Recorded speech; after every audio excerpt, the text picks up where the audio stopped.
Halo. Assalamualaikum warahmatullahi wabarakatuh. Berjumpa kembali dengan Pak Suhaib yang selalu siap menemani kalian belajar dari rumah melalui video-video pembelajaran yang sangat-sangat sederhana, tetapi tetap berharap bisa memberikan 1000 manfaat buat kalian. Nah, untuk kali ini kita akan membahas tentang adaptasi makhluk hidup, khususnya adalah adaptasi untuk tumbuhan. Nah, materi ini adalah materi kelas 6 yang Bapak rangkum dari tema 2, subtema 1, pembelajaran 1, dan pembelajaran 3. Nah, yang pertama akan kita bahas adalah pengertian adaptasi. Adaptasi itu adalah kemampuan makhluk hidup menyesuaikan diri dengan lingkungannya. Apa sih tujuan adaptasi? Yang pertama adalah untuk melindungi diri dari musuh maupun pemangsa yang lainnya. Kemudian yang kedua, untuk bisa mendapatkan makanan. Dan yang ketiga, untuk bisa bertahan hidup. Nah, kemudian adaptasi tumbuhan. Bapak ambil beberapa contoh tumbuhan yang bisa beradaptasi. Yang pertama yang kalian perhatikan adalah gambar teratai. Nah, apa sih cara adaptasi teratai itu? Yang pertama, teratai memiliki rongga pada batang, berongga untuk menyalurkan oksigen. Kemudian hidupnya di permukaan air, dan yang ketiga adalah mempunyai daun yang berbentuk lebar dan tipis.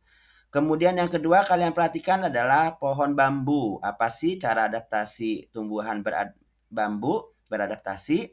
Yang pertama, dia memiliki bulu-bulu yang halus dan tajam, yang kemudian jika tersentuh akan menimbulkan rasa gatal. Oke? Kemudian contoh yang ketiga kalian perhatikan di sini adalah cara tumbuhan beradaptasi adalah kaktus, ya. Bagaimana kaktus beradaptasi? Yang pertama, memiliki daun yang berbentuk duri, kemudian memiliki akar yang panjang dan menyebar di dalam tanah, dan yang ketiga adalah memiliki lapisan lilin untuk mengurangi penguapan.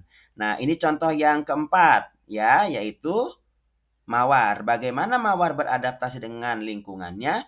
Yang pertama, memiliki duri tajam untuk melindungi diri, dan yang kedua adalah memiliki warna mahkota yang mencolok, biasanya untuk mengundang lebah atau serangga untuk membantu tumbuhan mawar melakukan proses penyerbukan.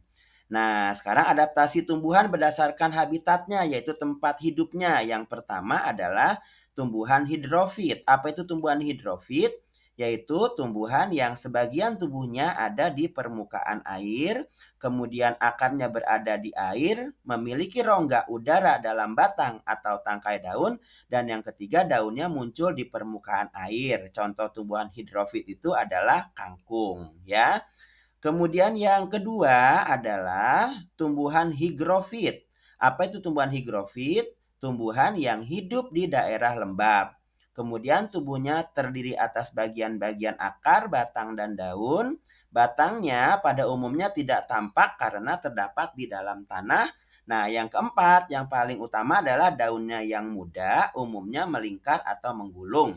Kalau kalian perhatikan contohnya adalah tumbuhan pakis. Dan yang selanjutnya adalah untuk adaptasi tumbuhan berdasarkan habitatnya adalah tumbuhan xerofit. Apa itu tumbuhan xerofit? Tumbuhan xerofit itu adalah tumbuhan yang hidupnya di daerah yang kering.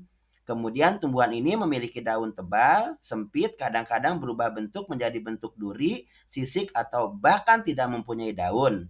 Kemudian batangnya tebal dan mempunyai jaringan untuk menyimpan air. Dan yang terakhir, tumbuhan xerofit itu adalah akarnya panjang. Yaitu contohnya adalah yang kamu perhatikan adalah tumbuhan lidah buaya. Oke. Anak-anak sekalian, terima kasih ya. Nah, sekali lagi itu yang Bapak berikan tema hari ini dengan singkat, mudah-mudahan bermanfaat buat kalian semuanya. Salam sehat, tetap berbahagia dan bersemangat belajar bersama keluarga di rumah. Oke, Assalamualaikum warahmatullahi wabarakatuh.